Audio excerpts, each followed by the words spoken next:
আসসালামু আলাইকুম my dear lovely viewers, সবাই কেমন আছেন? রিনাজ ড্রিম ফুডসে সবাইকে স্বাগত জানাচ্ছি।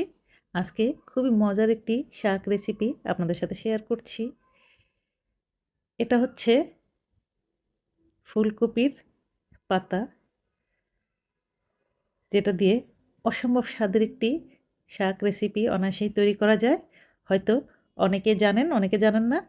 আমরা এভাবেই খাই, খুবই মজা হয়। গরম ভাতের সাথে তো খুবই অসাধারণ। আজকে সেই রেসিপিটি আপনাদের সাথে শেয়ার করছি। ফুলকপির কচি পাতা আমি কুচি করে কেটে ধুয়ে নিয়েছি।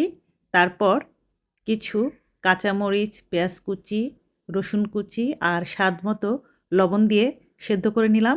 বেশি তাপে কিন্তু সিদ্ধ করতে হবে। সেদ্ধ হয়ে গেছে, তাপটা কিন্তু একটু বেশি দিতে হবে, তাহলে রঙটা এরকম সবুজই থাকবে। সেদ্ধ হওয়ার পর আমি একটি বাটিতে তুলে নিচ্ছি। এখন এরপর এটাকে আমি বাগার দিব। আপনারা চাইলে সরিষার তেল দিয়ে করতে পারেন, আমি আজকে সয়াবিন তেল দিয়ে করব।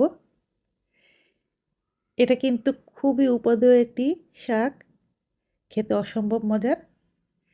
আমি কড়াইয়ে দুটি শুকনো মরিচ হাত দিয়ে ছিঁড়ে নিলাম। এখন 2 টেবিল চামচ মতো সয়াবিন তেল দিয়ে নিচ্ছি। আগেই বলেছি আপনারা এখানে সয়াবিনের পরিবর্তে সরিষার তেলও ব্যবহার করতে পারেন। দিয়ে দিচ্ছি কিছু পেঁয়াজ কুচি আর রসুন কুচি। এখন এটাকে আমি সোনালি বর্ণ করে ভেজে নিচ্ছি। ভাজা হয়ে গেছে, এখন সেদ্ধ করে রাখা শাকটা আমি দিয়ে দিচ্ছি।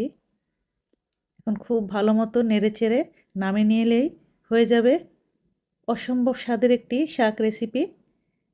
অনেকেই হয়তো ফুলকপির এই পাতার রেসিপি এইভাবে শাক করে খাননি, তারা অবশ্যই খেয়ে দেখবেন, অসম্ভব মজার। আর যারা করেছেন তারা তো জানেনই এই শাকটা কতটা মজার হয়। তো আজ থেকে সবাই কিন্তু ফুলকপির পাতাটা ফেলে দিবেন না, এভাবে শাক করে খাবেন, গরম ভাতের সাথে অসম্ভব স্বাদ লাগে। শাকটা পরিবেশনের জন্য রেডি। আমি একটি পরিবেশন পাত্রে তুলে নিয়েছি। দেখুন অনেক সুন্দর হয়েছে। সবাই ভালো থাকবেন। আল্লাহ হাফিজ।